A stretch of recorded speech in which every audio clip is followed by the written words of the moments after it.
Colm and Lucy Podcast with Colm Hayes and Lucy Kennedy. From Nova.ie and Radio Nova.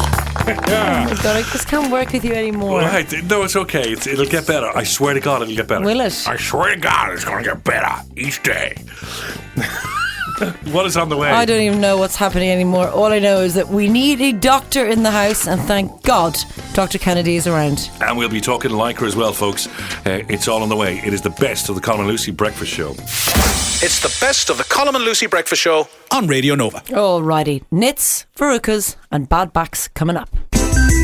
Thank you. Well, hello and welcome to... Sorry, I was just trying to put on my coat. Okay. Sorry, okay. Okay, everybody. Hang on, I've got to give you an intro. Or, like, what's the point? No, you said you wanted a little intro. No, I didn't. I said I need a little bed of music. This is serious. Welcome along to Dr. Kennedy Talks. Advice from Dr. Kennedy, the well-known doctor who's a Kennedy. And now it's across to Dr. Kennedy. Okay, I need to work on that intro? Yeah, oh yeah, okay, yeah. Okay. Let's start. Okay. Yes, everybody, our children are back to school. Oh yeah. Try not to itch as I'm talking about this. But there are three things that you need to be very mindful of with your children in school. One is knits. Now, I have managed, and I don't know how, to avoid knits for the last couple of years. It's because your three children are bald. You keep shaving their heads. Jack being 9, Holly being 6.5. I've just got away with it, but it has happened in their classes, and it is an absolute nightmare. I am itching as we're talking about it. Obviously, from crowded classrooms, the bugs can easily jump from head to head. It's also quite upsetting for a child as well if they're aware that they have it. I know that Holly has this thing, like I have to check her hair the whole time. So what you can do is comb wet hair through once a week with a conditioner and a fine tooth knit comb, such as Nitty Gritty. It's the best way to keep on top of the problem. Is that the name of the product? Yeah. Nitty Gritty? Yeah. I like it. Yeah. Okay, next is a verruca. Now, my son Jack got a verruca, and unfortunately this was from swimming, like a public swimming pool changing room. How you can avoid them? Yeah. Don't let your child share towels and make them wear flip-flops or Crocs while changing. Even if there's a pool in their school, send in Crocs with them. Even in life, a great bit of advice there, Dr. Kennedy. Never share a towel. Yeah. And if you already have a verruca, a quick painless treatment is the Skull or Shoal Freeze verruca and wart remover. Oh, yeah. Now, can I just say as well, because Jack went through this phase of getting verrucas on his feet, and this is going to sound so strange, but one thing that definitely worked for us, because the idea of freezing it off actually really upset him, and he was really, really scared, was you basically, and it sounds absolutely bizarre, but you gaffer tape a banana skin onto the verruca, and it works. So if your child has a verruca, trust me, this works. It sounds really bizarre. Gaffer tape. But there's something in the banana skin, and also there's something about keeping the verruca really dark. So basically, you tape around a banana skin to your child's foot, put a sock on their foot when they're asleep. Do it when they're asleep, and trust me, this doesn't go away initially. Every day. It's amazing advice. But a few times. And then finally watch their backs. And I noticed this with Jack coming out of school yesterday. He's got sports gear, school books. We just got to be really mindful of that. So obviously just try and choose a rucksack with adjustable straps so that the weight is evenly distributed. Thank you. Okay. Thank you. Always there with the advice. Yep. It's always Look, good. I'm in the zone, guys. These are things we need to be mindful of. I can just imagine now, all over Dublin, tomorrow there's kids going to school with bananas strapped to their feet because of Dr. Kennedy. Only ones with the verrucas. And like I said, if you were listening, Colm Hayes, it's at night time when they're going to sleep. It's dark, and put a sock on the tape as well. Black tape, by the way. You can get it anywhere. Do you tell them? Yes. So they don't wake up in the morning going, what the hell? No, they're usually aware, but they're happy to try anything because it's quite painful. It certainly is. I just like this music now. It's the best of the Colm and Lucy Breakfast Show on Radio Nova. Here's a little bit of research. Okay, blokes, we need to read this. Lucy, you're going to love this. Okay. Blokes, life is fit. You can be very fit and then you die. Middle-aged men in Lycra may not be staving off death by pushing themselves to the limit. There's new research that just revealed that what are so-called mammals, middle-aged men in Lycra, right? MAMILs, who take up running, cycling and triathlons to stay in shape, do not necessarily make themselves immune to heart attacks, angina and strokes. It may not necessarily help at all. Oh, God, okay. You're shouting at me. You're a middle-aged man. Thank you. Scientists at the University of British Columbia in Vancouver, in Canada, like that. Studied 798 recreational and competitive athletes who did moderate to vigorous physical activity at least 3 days a week. Of these, 94 or 11% were found to have significant cardiovascular diseases. Whoa. Yeah, and worryingly, Serious? 10 had severe coronary artery disease, where there's a 70% chance or greater of artery blockage. The newly published results built on previous studies, which have found that mature athletes bear a higher incidence of cardiovascular. So all of these mammals, these men, middle-aged men in lycra, all these mammals think that they can just throw on the lycra, throw their leg over at the bike and just cycle off to Enniskerry and back and think, that's it, I'm going to live till I'm 147 and a half. So, Colm, it's not the case. Basically, that article was written about you. So how are you fixed? I'm fixed fine, thank you very much. I've had everything fixed. Have you? Yeah, but no, I'm just thinking, because you do, when you go to the gym, and I know I'm going to do a new strict regime in the gym for September.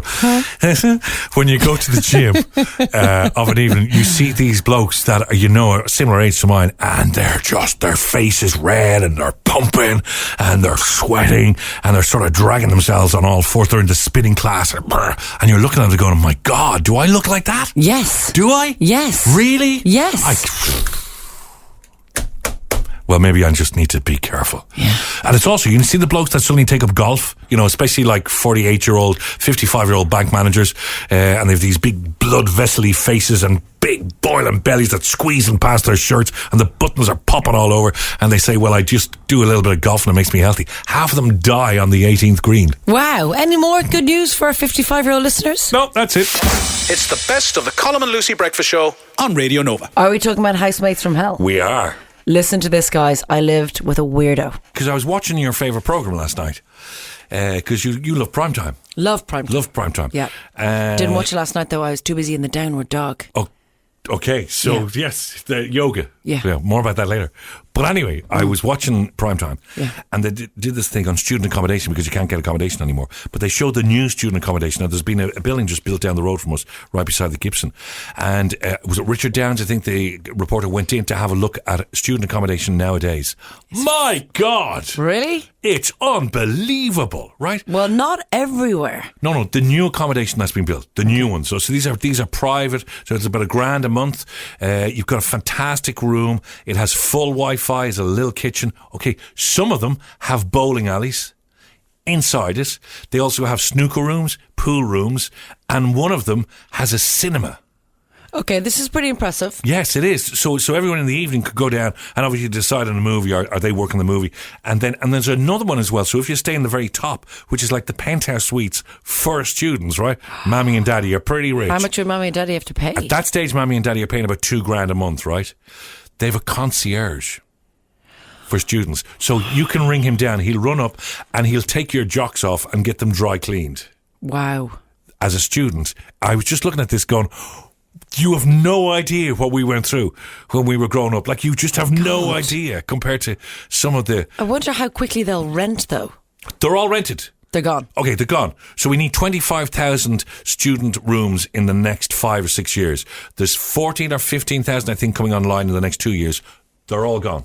People have already booked them. They're gone. No way. What we should do is go down someday and have a walk through the building which is down the road. The Yes, Gibson. let's do that. Outside the Gibson. They'll walk us through and show us. You will be gobsmacked, Lucy, at how these look. They look absolutely amazing. God, I mean, if that's what's happening now, and if that's the cost now, what's going to happen when my baby's are? When your babies, I mean, they will just, well, firstly, it'll be very costly, depending on how things are. And secondly, the accommodation, I'd say, will be just like out of this world. Yeah. They'll probably be carried to school or to college. A concierge will carry them on their back and you can hit them going, faster, faster. Well, that's what they pretty much do to me, so. So I was thinking back to some of when I was in college, I was out in Rathmines. Now, I stayed at pretty much home in Santry, but sometimes you'd stay in people's... You commuted from Santry? To Rathmines, on a bike. On a bike? On a bike. And everything was black and white in those days. Don't be ridiculous. There any cars? To go to college on a bike, but then on a Friday, because you'd be hanging around college, I would stay with some people who had little digs, as it was called then, or little flats, and they were... Manky. I mean, Rathmines is kind of a flat area, isn't it? There's some gorgeous houses. Lovely it's now. Quite studenty. You sort of had two choices, really. Either make friends with the rat or move out. Right. It was that, because he was always going to be there. Yes. There was another house. It got me thinking, actually, so we can actually think of housemates from hell. Okay. This is where I come in. Okay, so I was thinking people could actually text us in or WhatsApp us a little story, a housemate from hell, for this iPad, 0871818100. But there's one, right, I'll bring it. So for a period of time, I moved into a house with a couple of guys. And one of the guys, his brother was just, crazy. You know when that's the crazy brother? Yeah. So what he used to do was hide in a tree that was beside the house. For God's sake. And when we came in, maybe 9 o'clock, 10 o'clock, 11 o'clock, he'd jump on his brother from the tree. He'd go, hey! Wait a sec, how long could he be there for? He could be there for 2-3 hours. Because we would never say when we're coming home. And we might be a little bit later from the pub. And he'd be there like just... But what if the brother was bringing home a lady? This was half the gag. Half the gag was, no matter who was there, or if it was somebody brand new, he just went, hey! Poof! Just jumped out of the tree. 2 o'clock, 3 o'clock in the morning, 9 o'clock. Prat. He was always there. He was just called, I can't remember his name, but I always remember him. Ruprecht? As the man in the tree. How strange. And we wouldn't let him live with us. I don't believe when he lived in the tree. What was the point of him paying rent? So when he jumped out of the tree, poof, we would just go away and close the door. Oh no, and then he'd go back up the tree and wait for the next day. No, he used to go home then to where he lived, get some sleep, and then the next day... That is bonkers. And why do you always pretend to go, oh, my friend's brother, when it was you jumping out of that tree? It wasn't me. You just always think that any weird people that are in my head are actually me, don't you? Yeah. You like to, yeah. Do you have any it's because weird you told me you have loads of personalities. That was weird? Yes, I do. Go on. We don't have time to go through all of them because when I was an air hostess, we rented this house in Rathfarnham. Right. Myself, my bestie Vicky, and so there were 4 bedrooms, so we always had 2 strangers with us. Oh. One guy forgot his keys one night. It was like kind of a regular thing that would happen. Yeah. And he pooed on the front doormat. Yeah. What? He pooed on the front doormat. Why? Because he forgot his keys and he was bursting into a poo, right? But why the front mat? I don't know, because he couldn't get in the front door. But why not go across the garden somewhere? No, because it was like an open green area. He couldn't do it to the neighbours. But I distinctly remember my friend. I distinctly remember my friend, Vicky, waking me up the next morning and going, Lucy, can you come? I want to show you something. And the two of us stood in our dressing gowns outside the front trying to work out whether it was human or dog. Ah, for God's sake. And then we had to say to him, look, this is not on. No, clearly not on. Yeah. Did you ask him to move out? No, we didn't. And then the same guy used to come into the sitting room and he'd have like a packet of biscuits. Yeah. And he'd take out one biscuit and then all we'd hear is... Right. And he put the rest of the packet into his... And that would be it? Into his jeans. Okay, give us one crazy housemate story. 0871818. I mean, if you can beat your housemate pooing on the mat. Can I ask one question? Yes. Who cleaned it up? My friend did. With She marigolds. Oh no, sorry. She asked him to and he denied it. He said it was a dog or a cat or a donkey. But we knew it was human. A dog, a cat or a donkey. Yeah. Okay, so that crazy... Everyone had a crazy housemate. You were in college or it was your first job or the first time you moved to... But what if you were the crazy housemate? What did you do to other people? Like that. 0871818100. Text us or WhatsApp us. 0871818100. That's a true story, by the way. 123inc.ie, Ireland's best ink toner and office supplies company, have an iPad waiting for you. Just get in contact with us. It's a great I song. always lower the tone, don't I? You do, actually. All the time, even when we're out. That's not fair. It's the best of the Colm and Lucy Breakfast Show on Radio Nova. Okay, Sarah. Hello. Good morning. Good morning. Right, you have had noisy housemates. We can all guess what this is, but fill us in. Go on. Okay, so basically we house shared with a group of 2 college friends of mine, and one of them decided to go off travelling to Australia. Yeah. So we had to find a replacement for her. So we interviewed this girl, and she seemed very nice, blonde hair, very amenable, very personable, and sure enough, so she moved in.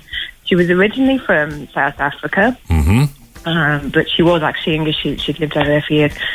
And, you know, it was kind of okay to start with, but we kind of noticed she always seemed to be missing in action when it came to her cleaning roster. She didn't really wash up after herself. Okay. Dirty She used mix. to make kind of really weird smelly kind of food. Smelly food? Smelly food. Yeah, what? Just made really weird kind Yeah, of. I don't know. There was always these weirdly herby concoctions. Herby a stuff, lot of onions and garlic. But that's not really that's not really enough, though, to get annoyed with. Was there something else? It clings to the curtains. Was there So about a month or so into her living with us, she started seeing this guy, Tim. Tim was very nice guy. Is Tim Irish? No, this was in England. Yeah.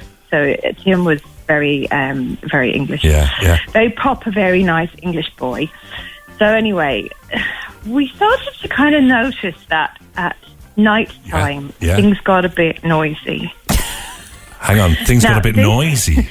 Well, this is a very small Victorian terraced house, so like you could hear a bee fart from the next room. Like the walls kind of started to. There was a lot of, and just I could try and recreate this for radio, but I don't know how well this would go. I know it's after the school watershed. No, school watershed. So could you do it? Do it. Go on.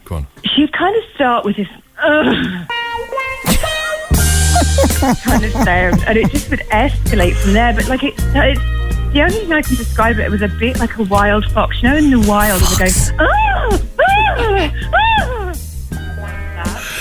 So how long would this go on for? Oh, for hours. It was awful. Hours? It was so embarrassing. My friend Lucy and I, we wanted to say something, but how do you bring that up? Oh, by the way, you're really, really noisy when you're in the bedroom. Wow, yes. I would have just said literally that. So did you bring it up? Did you tell them that they were noisy? It went on too long. When something has gone on for such a long time. Yes, it's too late. I don't. Tell me. No, but as it's actually too late to bring it up. It is, and nothing we could think of. And it's not like she obviously had crushed it. No self-awareness of her. And we would say things like, "Oh God, this place looks really, really messy," and she would never get the hint. Oh God, these walls are thin. Eventually, a friend of Tim's came and crashed on our sofa one evening, and he brought it up because he went, Jesus, nobody enjoyed it that much, lads. No. Oh, I love it. Just for the tape now at the very end. Can you just give me that noise he made again? And it's something like that. It's the best of the Colm and Lucy Breakfast Show on Radio Nova. Okay.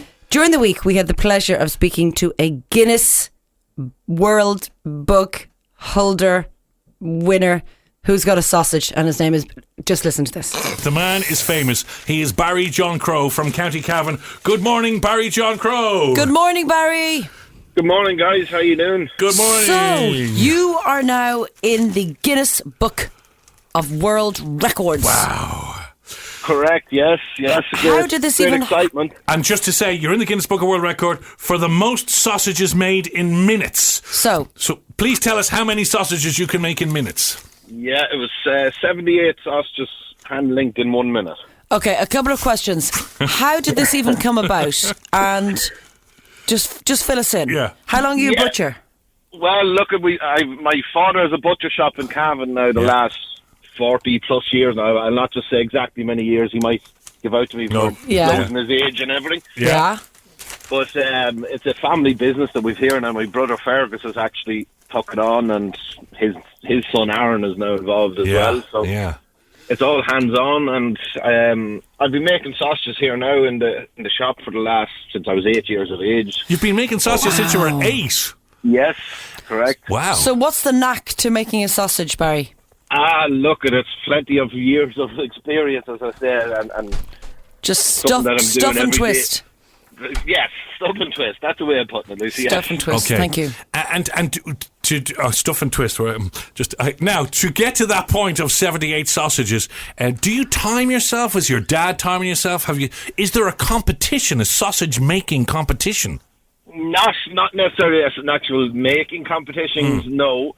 It was just I was approached. RTE was holding the big week on the farm. Oh yeah, I remember that. Yeah, okay. Yeah. And it was all part of that programme that we done it. It was done live on the RTE Big Week on the Farm. That's the Monday night of it.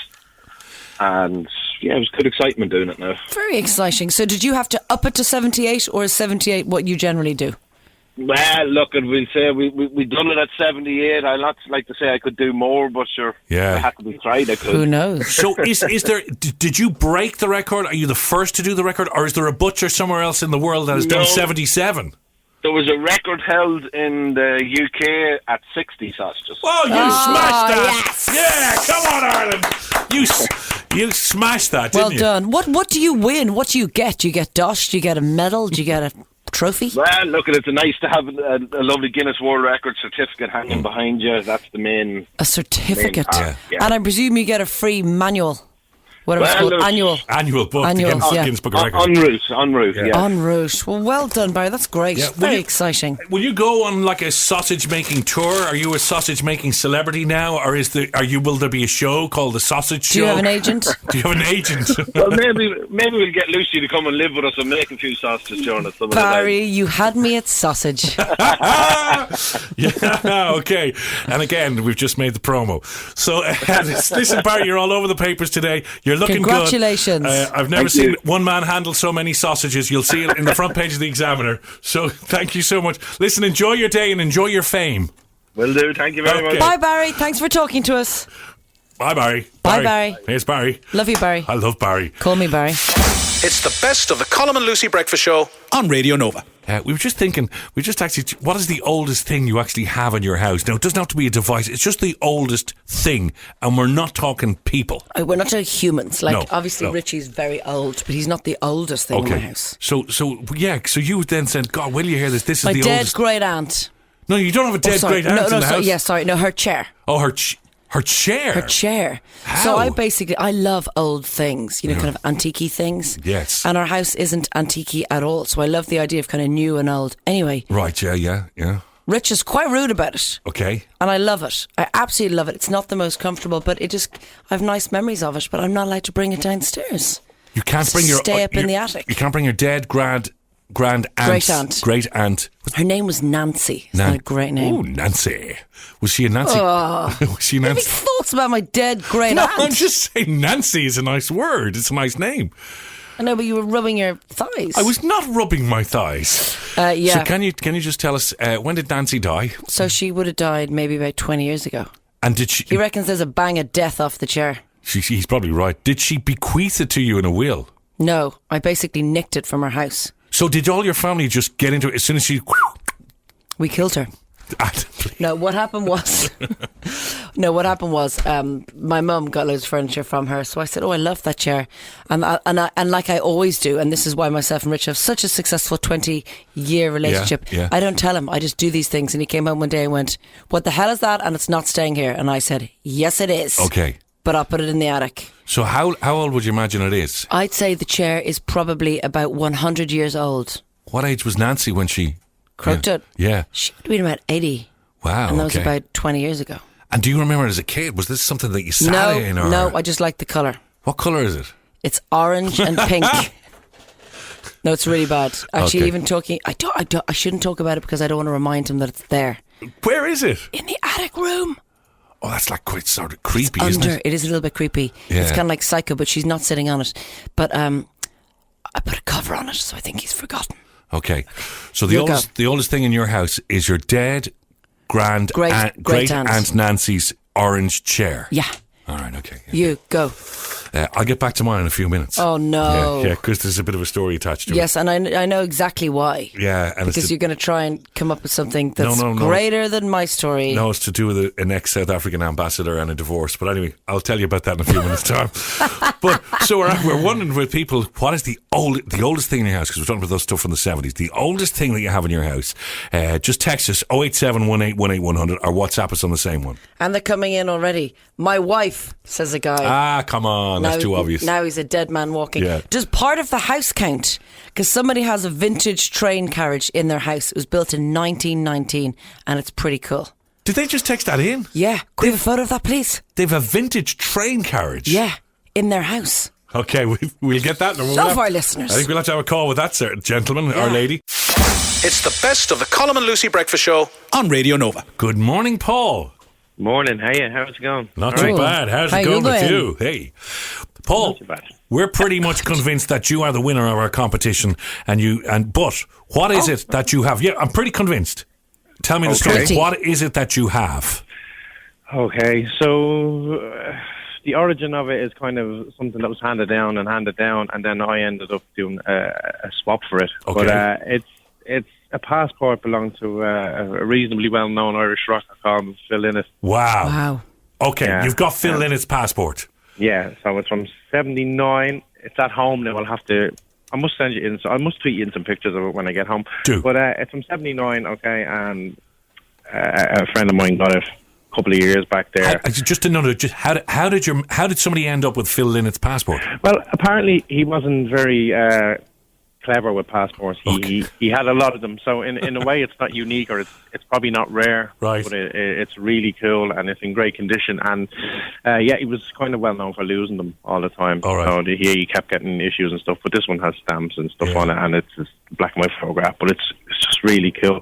I haven't even got around to framing it, but right. But when you say your mate got it, did your mate find it? Like, was it one that just sort of dropped out of Phil Lynnott's pocket? No, I think it was someone that used to work with him from years ago, from a long time ago. Gave it to a friend of his, and then he kind of gave it to him. He was a collector memorabilia, and I do myself. And I gave him a swap. I swapped him something for it, which was kind of... What did you swap? Come on, we want the dirt. Go on. I would say one of my children, but it was actually more precious than one of my children. What is it? It was a signed U2 Trabant. A car? A full car? Not a full car, a model. I can't even drive, for God's sake. But no, it was a fully signed Trabant that took me a couple of years to get together. Yeah. So, it was cool. It was really cool, and I kind of really hesitating giving it, but I mean, it's like the passport to him was... kind of really cool, and the car to me. So, but I think I got a good deal in the end. I'm with you on this, Paul. I think if a little model signed U2, there's a lot of memorabilia. Bono is he'll just sign anything, you know what I mean? There's a lot of gear around that Bono has signed, and the other blokes. But to have Phil Lynnott's passport, I think that's pretty unique. Yeah, and it's signed as well. There's his autograph on it as well. So, I mean, it gives it that little bit more kind of coolness, you know. And where had he travelled to at that point? Any stamps? You know, I can't remember. I looked at them. There was a couple of American ones on it, and I think Germany and stuff like that. But I'll get it, and I'll get it this evening when I get home. I'm just looking work, and I'll send you in some pictures. But it's really cool. That's really cool. Paul from Trimley, you've got yourself a brand new iPad. Excellent. Thank you. All thanks to our friends at 123inc.ie. Thank you, guys. That's yours. Listen, Paul, thanks for the story. Thanks for the passport. Super. Appreciate that. Have a great day, Paul. That's it from the Colm Lucy Podcast. We'll have another podcast up next week. And remember, you can join us live on the radio. Radio Nova, Monday to Friday, 6 to 10. The Colm Lucy Podcast. Seriously addictive podcasting. From Nova.ie and Radio Nova.